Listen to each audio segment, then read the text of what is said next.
the main thing is just realize the opportunity here, because the reality of it is that we all sell time. If you're in the service industry, that's all you're doing.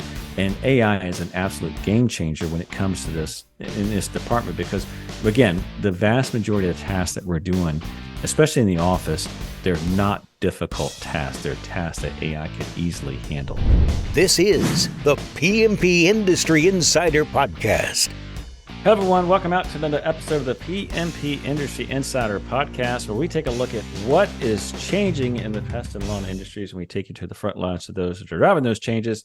As always, I'm Donnie, Shelton, owner of Triangle Home Services, which has my two favorite pest and lawn companies, Triangle Pest Control as well as Triangle Lawn. And with me is the Uber CPA of the pest and lawn industries, the infamous Dan Gordon. Dan, would you like to say good morning? We are recording in the morning. Introduce our sponsors, our topic, and our guests. Okay. Take your time. Say first? Yeah. Okay. Exactly. All right. Anyway, Dan Gordon, PCO Bookkeepers. Good morning. PCO M&A Specialists. Good morning.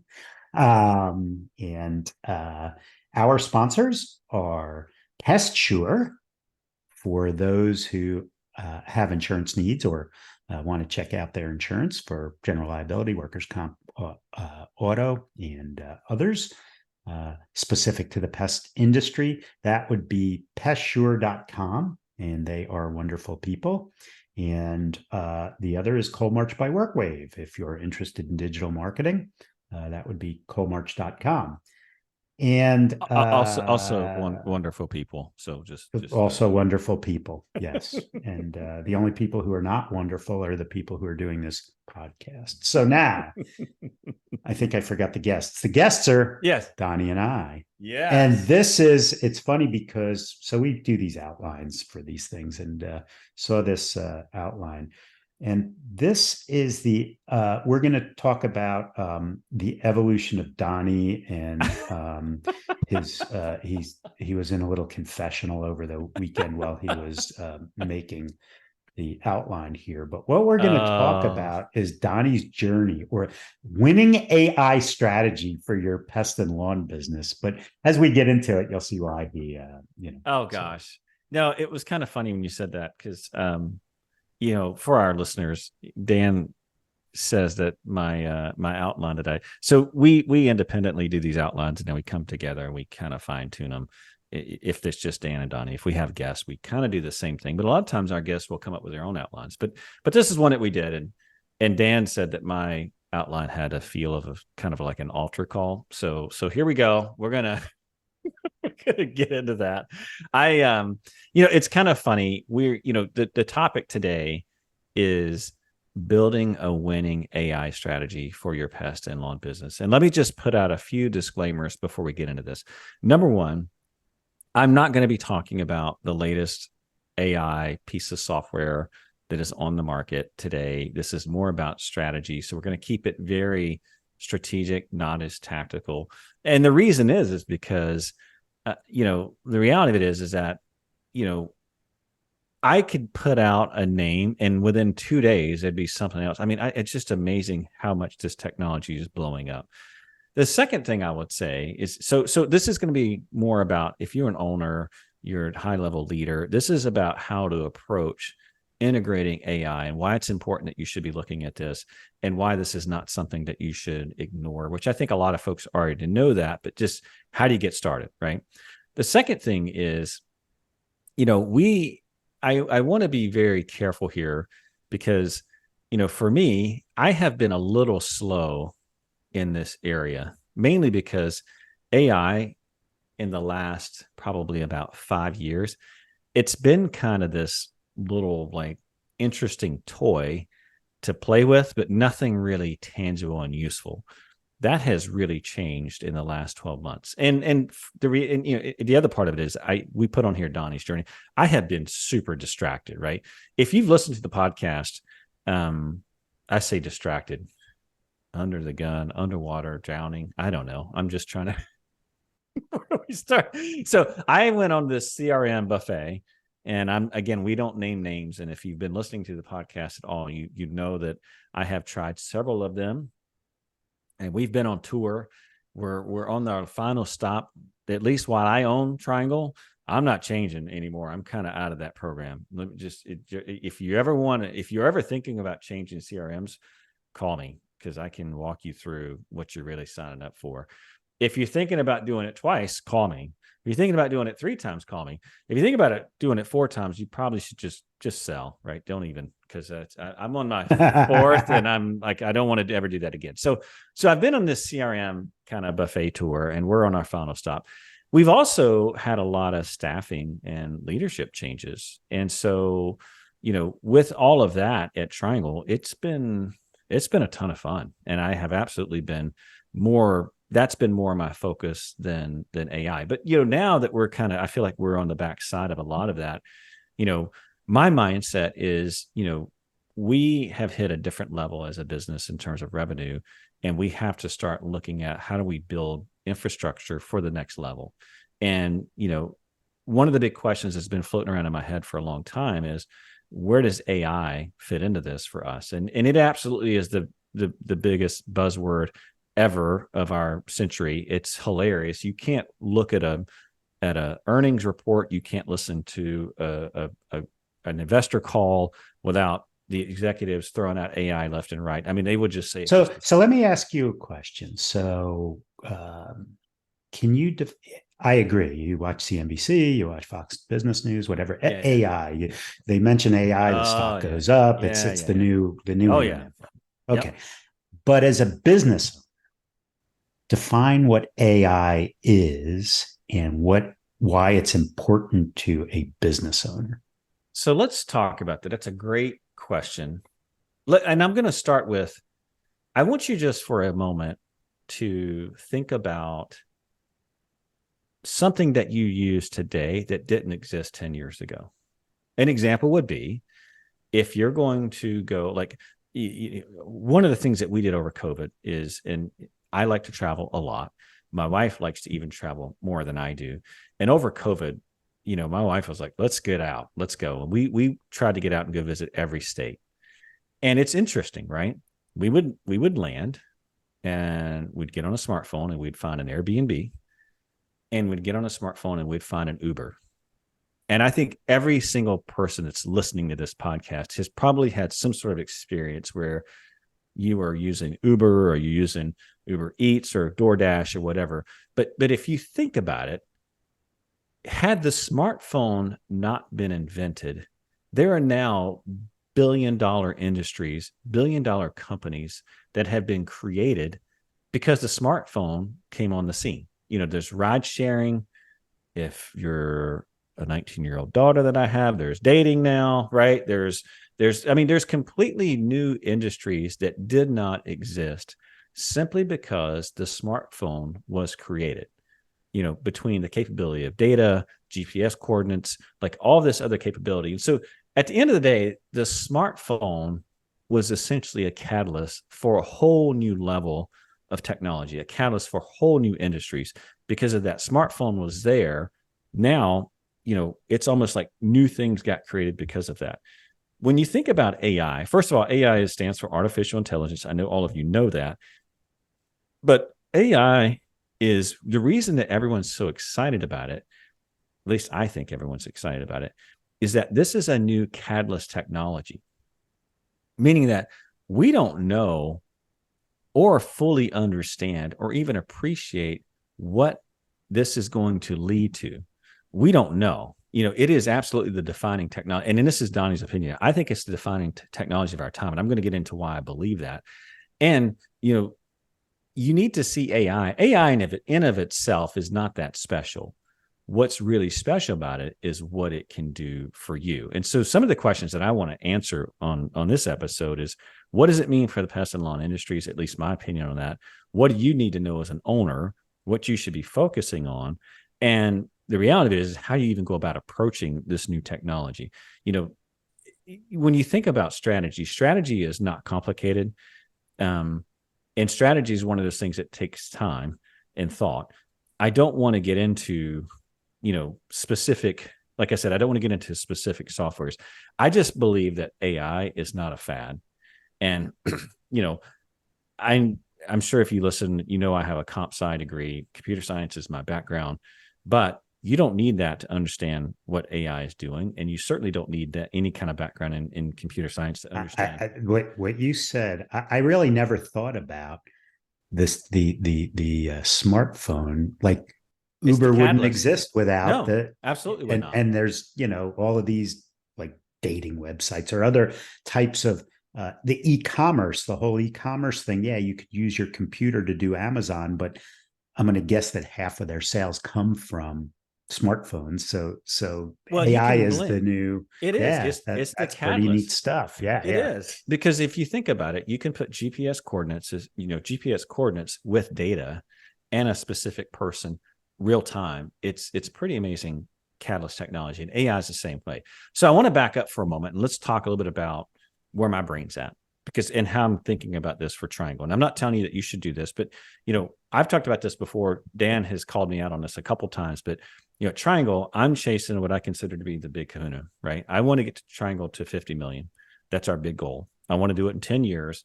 We're on track so far. I'm not telling you that we're going to get there. I don't know if we are, but that's it, right? And the big purpose is, so there's 50 million is the goal. The purpose is that I want to build a company full of people who love each other, love what they're doing. They're getting paid well. It's the dream, right? I mean, it's more than just the money for me.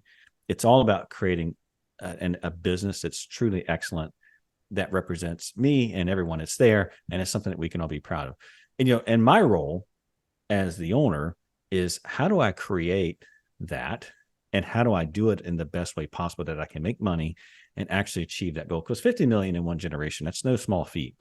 I'm doing it without, I mean, we've used and toyed with door teams. I think if I had a massive sales team, that would absolutely be possible in one generation. And I know of a few companies who have done that, but doing it the way that we're doing it, trying to do it high profit, building excellence along the way, it's not an easy thing to do. And so, my role is, seeing 5 and 10 years down the road, and how do I accomplish this? And I will tell you that, my experience with AI thus far has been, I've used it in programming. I've used it in some of our customer service. I've used it in some of our marketing. But overall, my experience has been, AI has been one of those things that have been, it's been kind of a toy. But one of the things that I think that we need to think about in our industry is that it has just a massive impact and potential that it has for the service industry. And let me explain why I believe that. So we're in the service business, which means that we sell our people, meaning specifically we sell their time. Now, I've used AI in creating marketing material. I've used AI in creating software, in like little scripts and those types of things. And here's what I have learned so far. AI is horrible at like really deep, unique thoughts, if that makes sense. Like real critical analysis, I'm just not that impressed with AI. You ask AI a question and you ask it to critically analyze something. A lot of times you get kind of boilerplate answers, boilerplate responses. When you say you ask AI a question, you mean ChatGPT or Google Bard? Exactly. Okay. I mean, the reality of it is that, it's a lot of, like, you do get answers and it's really cool, right? But I've gotten answers that were totally off base. Yeah, but I but mean, this for the most part, it's pretty good. If I were to sit down and write an article, or Dan, if you were to sit down and write an article, and it was on something that we really, really, really knew, I think our articles, and this is not an ego stroke at any, I just think our articles would be very much more in depth than if you were to generate it with AI right now.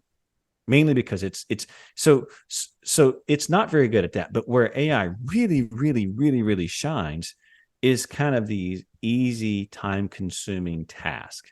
And if you think about it, and I don't mean this as a knock on our industry one bit, but if you think about what we do in the office, 90% of the time, we answer the phone, we schedule a service, we pay a bill, we update a card.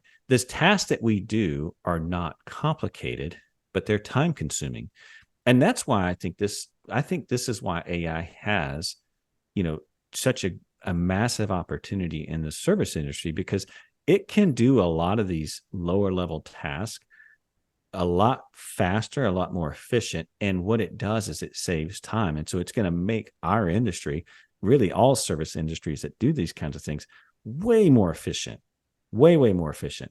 And so for me, that's why I get excited about AI, is because I don't expect AI to tell me the next winning strategy, right? I don't expect AI to piece 4 different pieces of data together and tell me some really complicated or some really thoughtful answer.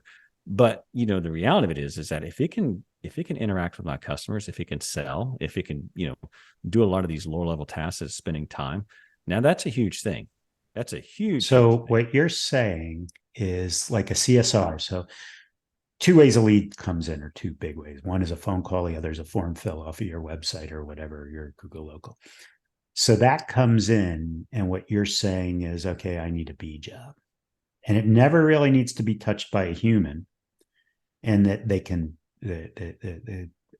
based on the AI, it can say, okay, we have a B job in this town, and we've got the X technician, whatever.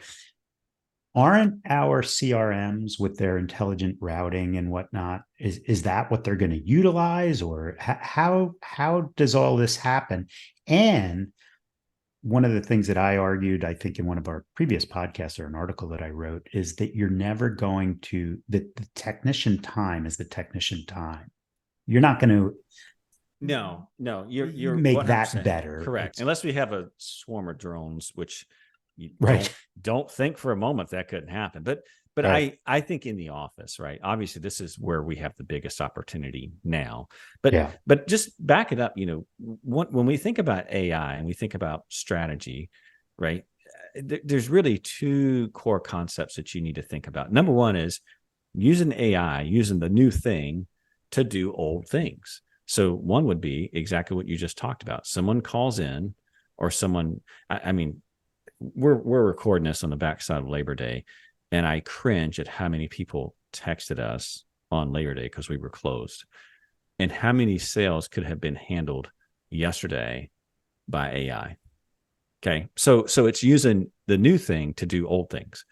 There will never be a time when customers don't need to be scheduled, sales don't need to be handled, credit cards don't need to be updated. I mean, even you think about even in accounting, Dan, I mean, like, how much has AI transformed bookkeeping, bills? I mean, just all in. I mean, it's amazing what it can do. So if you look at the accounting journals and the people who are kind of out there, sometimes you think that they're crazy, but they're usually the ones that are right. They're going to do away with key punching, right? Yeah. You're not going to, in accounting, you're not going to need a keyboard or a mouse, right? And obviously voice recognition. But if you see it right now, we use something called Bill.com and something called Dext. Dext is, what we do is you take a picture of an invoice, it gets shot into this Bill.com where it codes it. And all you have to do is push a button that says, yep, that's right. Or if it didn't choose the right thing, then you got to go back to the drawing board. But it's going to reduce, it already has reduced accounting time and efficiency for a lot of people. And just for our listeners, I think all know that we use Dan and we use Bill.com, and it's pretty freaking amazing. People email, invoices, and all we do is just approve it. It figures out who the vendor is. It figures out what category it needs to go into. It codes it all. And it's like, is this good? Yep. You agree with it. You hit approve, and then boom, you pay it. And it's all done. So anyway, first core concept is to use AI to do old things. The second one is to use the new thing to do new things. And when I was preparing for this, I read an article. It was pretty freaking amazing. There's a company out there called Page Software. And this is one of the companies that has actually implemented AI in a useful way to do new things. And what they've done is they've created a platform that allows doctors to identify, diagnose, and treat cancers a lot earlier. And the way that they're able to do that is they're using AI that whenever they look at, digital pathology images, AI can actually analyze each individual pixel and determine abnormalities a lot faster with a lot more accuracy than a human can. And so it can get into, so this goes back to the whole idea of like doing these lower level tasks extremely, extremely well. I mean, in this case, this company obviously, by the way, is killing it. But ultimately, there's going to be a whole nother level of service given by doctors and by hospitals and anyone that's working in pathology, because now AI is doing a lot of that lower level work. And so when we get out and we talk about what's going on now with AI, when AI and Chat GPT first launched, it was all just kind of like, hey, I can ask it questions, it's got some witty responses, and it's the magic 8-ball. Yeah, I mean, and in the first few rounds, I mean, it didn't go so well. I mean, it became racist, and it was like a bunch of other stuff going on with it, and they'd had to shut them down. I think, they've got people behind a lot of them now, but ultimately they've gotten a lot of that stuff tuned out. But, what we're seeing and where AI is transitioning to now is it's transitioning from this nice little, toy that we play with on the side, that we're starting to see a lot of Copilot applications where we're using AI to handle these lower level tasks. Think about in the case of bookkeeping, where you're just coding in what a bill is, or you think about a case of, where I talked about, this pathology where you're looking at, these digital images. Now you can have AI doing it. And I read an article the other day, and I'm going to link this one because it's such a crazy article about how now, they're sending fighter pilots out with drones that are all co-pilots. They're all wingmans. And so, you're in the sky now and you've got, 6 drones with you that are part of your platform. So, your capability now just went tremendous, and they're expendable, right? So if a drone goes out and gets shot down, big deal, right? No big deal. So they fly in so your plane is surrounded by the drones. Yeah. And yeah. And what's the function of the drones that are flying around? It depends. I mean, there's all kinds of things. I mean, I don't fly fighters. I mean, I'm not in the military anymore, but I can see an easy concept where you're going in and you've got a strike that you need to make. Well, you send the drones in, they're going to clear the area. They're going to light up all the, I don't want to get too far into this. This is such an example that I'm going down a rabbit hole, but when you fly into somewhere and there's what's called SAM, so surface to air missiles, those radars light up when you come through and where they're at, but they don't turn them on until there's a target, because they don't want to disclose their location. Because once you fire up that radar, now we know what's going on. So you could absolutely send drones in, light up the radars, have drones behind it that takes out those sites. And now you got a package that can go right in. Again, way far down the road on that. I'm not, but that's just Donnie's opinion. I'm sure there's a lot more smart. Awesome for video games, right? So, but point of it is that what we're seeing now is this transition from, nice little toy, like you said, the magic 8-ball, into where we're actually seeing people using AI as co-pilot applications. And I think that's a really important point. So the question becomes, where does that help us? I mean, can you imagine a CSR that has, this capability? And I mean, if you're a CRM provider and you're listening to this podcast, please start integrating AI into customer service functions.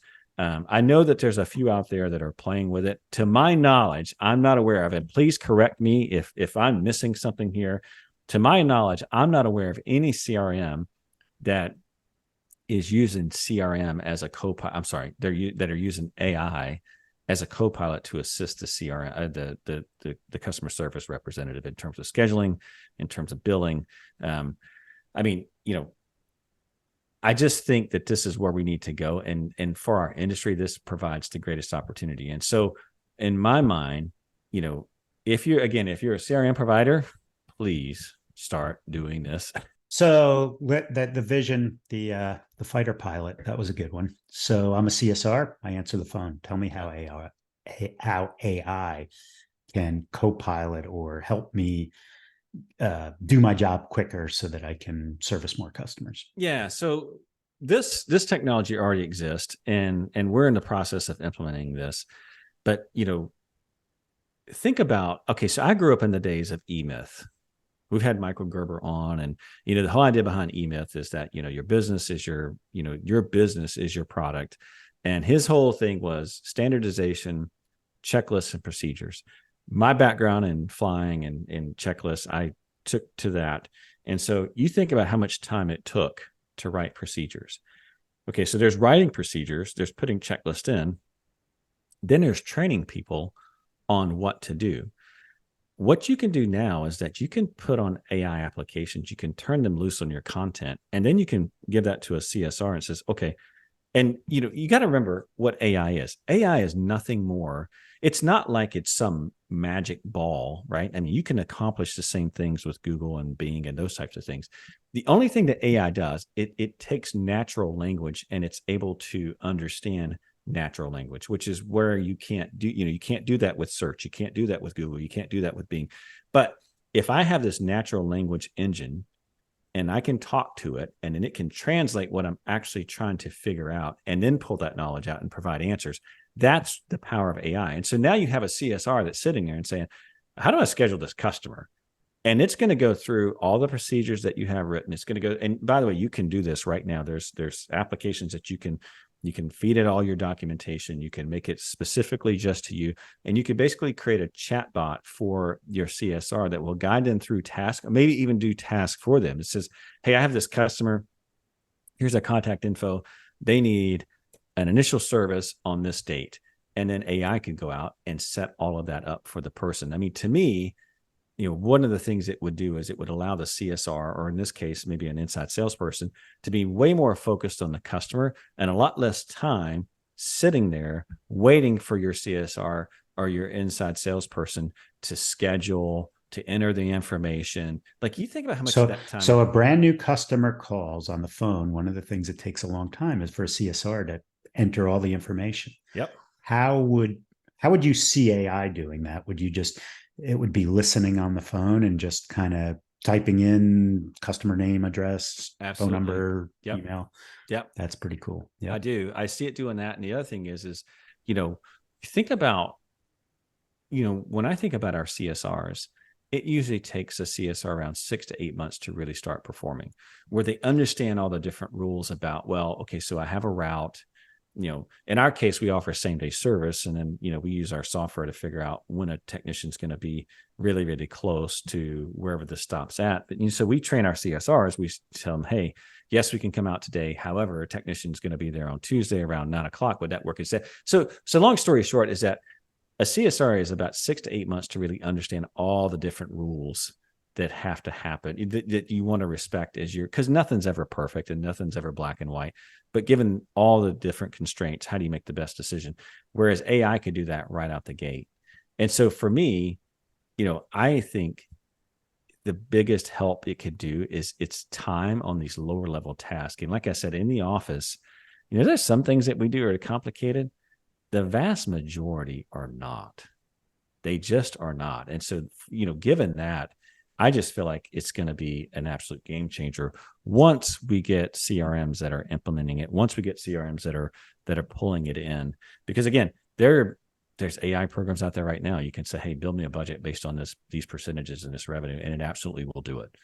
It's kind of crazy. But anyway. How would you do that? So would I go to ChatGPT or Google Bard, or how do I say, okay, build a budget? So there are AI applications that integrate with Google Docs and Excel, and you basically type in natural language that you want with the parameters that you want. And again, I'm not naming software in here, and it will go out and build that budget based on what you just gave it. That's pretty cool. AI is a natural language processor. That's all it's doing. It's nothing, there's nothing that crazy about it. So the question becomes is how do you approach this, and how do you get started in your business? And I think probably the very first thing, if you've not done this, you need to do this now. I've done this at Triangle. We bought the $20 ChatGPT subscription or whatever. And I had a meeting with all of our leaders, and I said, from now on, you are to use this tool, and here's how you use it. and I'm doing this now. Like, I remember back when I first started, on eMyth, and we created a handbook and a checklist, and whenever you're the business owner, especially when you're a younger company, you automatically put on this hat of Mr. Answer or Mrs. Answer, right? Everything has to be ran through you, and it would drive me freaking ape, because I don't want to sit around and make every single decision in the business. And that's why we have an operations manual. That's why we have a checklist. And so when I first put it in, the very first question I asked is, what does the handbook say? What does the handbook say? And so what I would do is I would train people that they would have to go and look it up first for themselves before they came and asked me, because I didn't want to be the Mr. Answer guy. And so bringing that back, I would say you want your staff to understand the power of it. Like if your marketing people aren't using ChatGPT or Bard or whatever, you're totally missing the boat. There's no reason why you can't push out content every single day. Same thing for even your operations folks. I mean, hey, I need to write a training, or I need to build an operations manual, or I need to build a procedure. These are all things that can be done today. And all you need to do is pay for the $20 subscription or whatever. And so what is a $20? What's the difference between the free version? So there's two different algorithms. There's 3.5 and 4.0. 3.5 is free. So if you go to ChatGPT and you want to use the 3.5 algorithm, that one's free. If you want to use the newer one that is more insightful, there's been times that I thought the 3.5 answer was pretty good. Now I'm talking strictly programming now. It was better than the 4.0, but I will say the 4.0 algorithm is way better in terms of conversation and understanding. But is it one of the things with ChatGPT is it kind of stopped about a year ago? That is still the case. Yep. Even with the paid subscription, it's stopped. Still work. Yeah, it is. Because Google Bard, that I've been using that. So, I write these articles every month for, I do a column, and I've been using Bard and GPT for a while to help me with the research, or even just coming up with topics, because each month I have to come up with a new topic. I stopped using ChatGPT and just Google Bard because it's just so much better. Because it's up to date. And I will tell you, for AI research, I am not a fan of ChatGPT. I'm not. I use Google Bard for that, mainly because it is connected to the internet. I know that Microsoft has plans to connect ChatGPT. I'm not for sure if it's fully connected yet, and I'm sure one of our listeners will let me know or correct me or whatever, but I haven't seen it yet. It is on Google. So for research, I would absolutely use Google. For like things like, so bringing it back to how do you use it and how do you experiment it? Like for me, if I'm going to write an article or I'm going to have any kind of communication, ChatGPT does a fantastic job of, going back through, rewriting your work, making it more clear, streamlining it. So point is that there's a ton of areas that you can use ChatGPT in your business right now if you simply start embracing it and start training your people on it. And I absolutely would do that. And anytime someone asks you something or says this is going to take this much time, the very next words that come out of your mouth should be, even with using ChatGPT, I say that all the time. I'm like, it's going to take that long, even using ChatGPT. Like because I want to remind people, like, you should be using this. So first step is first embrace, then train. The third thing is start experimenting. And I say the very easiest place to start with this is in your marketing, in terms of content creation, as far as scheduling out posts, those types of things. Second one is AI for your finance, meaning that you can create AI for your spreadsheets and for your budgets. There's a ton of software out there to do that. Maybe we'll have an episode where we'll go through each one of these and tools that you can use for that.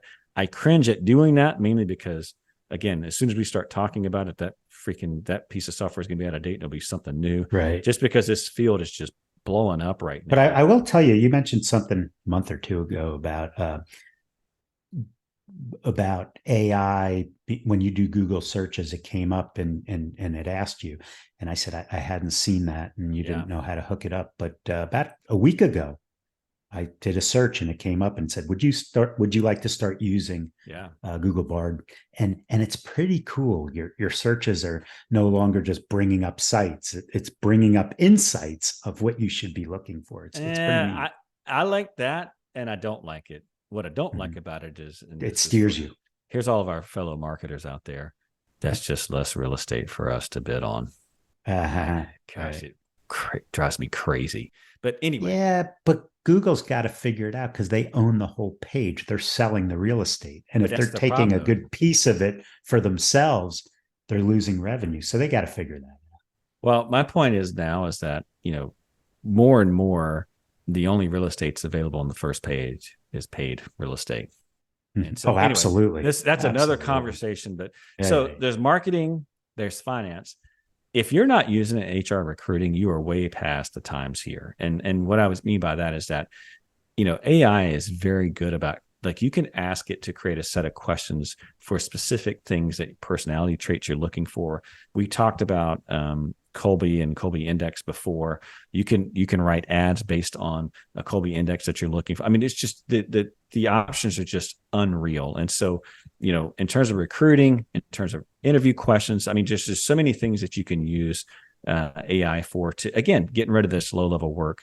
And then the last thing is chatbots. And, there are chatbots out there that you can put your content on that can help your CSRs. To my knowledge, I'm not aware of one that integrates with CRMs. I mean, I think there's LawnBot and ServiceBot, and I'm a little dated on these, and I'm not very familiar with this. And so I'm sure that maybe someone can correct me on some of that. I think there's some attempts to do this, but I haven't seen a huge splash with any of our field service CRMs that I'm aware of. And so anyway, so the thing here is, first of all, embrace; second, train; third, start experimenting in all the different areas of your life, and then life of your business. And then, the main thing is just realize the opportunity here, because the reality of it is that we all sell time. If you're in the service industry, that's all you're doing. And AI is an absolute game changer when it comes to this in this department, because again, the vast majority of the tasks that we're doing, especially in the office, they're not, again, I'm trying to figure out a way to say this without sounding like I'm derogatory or whatever, but they're not difficult tasks. They're tasks that AI could easily handle. And so if you're planning for 2024, you absolutely should be, figuring out, like, how do we use this catalyst technology and how do we embrace it now so that we can take advantage of these time savings that it can do? Because the reality of it is that I believe AI can probably do almost, if not all, the things that we do in the office currently in our industry. We just don't have the technology that has been like integrated in with our CRMs yet to get us there. And so, my view on it is that if you're planning for 2024 and you don't understand AI, maybe use 2024 for experimenting in all these different areas of your company. Make sure that all of your leadership team is trained on it and that you're embracing it. And the only thing I would say is I'm actually going to be presenting on AI in November. So Where? I'm going to be at United We Stand. It's here in North Carolina. Yeah. Okay. So I'm going to go, and I'm going to really dig into this topic a lot more. And it'll be part of this podcast, but it's going to be a lot more into the depths of, like, this is how we're doing it at Triangle. And here's some things that I think are pretty cool that are coming down the line. But the idea is that it will show more real world uses. But anyway, so point of it is that backing it up, how do I create, this episode is all about building a winning strategy for AI. I think the very first thing is to recognize the opportunity, recognize that it's a catalyst technology, and it's a massive opportunity for our little corner of the universe, meaning service industries, because it can do a lot of these lower level tasks quite fast, quite effectively, quite efficiently. And so I feel like it's going to be a huge profit lever for the long term. And I would just say, if you've not started to embrace it, start now and build it into your 2024 plan. So, Dan, what do you want to add to that? I know I did a lot of yapping on this episode. I think that's it. I think if you could get the North Carolina Pest Management Association to allow you to film it, and then we just put it out, it would be awesome. Because this topic we're at the beginning here, right? I mean, we were having a discussion the other day about Amazon, right? So back in the 90s, I'm probably a little older than a lot. Back in the 90s, we had a choice. The investment was 2 bookstores. One was called Barnes & Noble and one was called Amazon. Well, Barnes & Noble went nowhere. And look at what happened to Amazon. That's what's going to happen with AI. Who knows which particular piece of software within AI is going to be the winner, but AI is definitely where it's going. So. Well, I will tell you, I have not been this excited about a technology in a really, really, really long time. And, when the smartphone came out, I was excited about it. I thought it was cool. I didn't think it'd have that major of an impact on our industry. And it has impacted our industry, but not like it's not like there's been some sort of disruptive technology that has changed pest control. And AI is not going to change the process of pest control, but it absolutely is going to transform our office operations. That's why I'm so excited about it. And so I can tell you that, at least for now, my next probably year or two, this is where my brain's going to be, because now that I'm kind of through the altar call here that Dan called it, of figuring out our CRMs, getting our staffing stuff, figured out, and then, getting prepped for the next phase of Triangle, rebuilding our infrastructure. AI is absolutely going to be a big part of our infrastructure. And so this is going to be a journey that I'm going to be on. I'll be happy to share it on our podcast, but ultimately, this is a catalyst technology, and I firmly believe we need to embrace it. So with that, we're going to call it an episode, hopefully in 2024. And again, if you got some cool things that you're doing, obviously we have all of our contact info on the podcast website, so just shoot me a note or whatever. But just a reminder that all the resources and topics that we talked about today are available on the podcast website, pmpindustryinsider.com. Just take a look under show notes. And we always appreciate any and all positive ratings and reviews we can get on Apple, Spotify, Stitcher, or the newly minted platform YouTube, which is my favorite. And like I always say, if there's something that you don't like, something that's incorrect, something that you want to complain about, anything that makes you angry, mad, or upset, please direct all those comments and complaints to Dan Gordon. And with that, we're going to sign off. We'll see you all next time. Bye-bye now. Bye.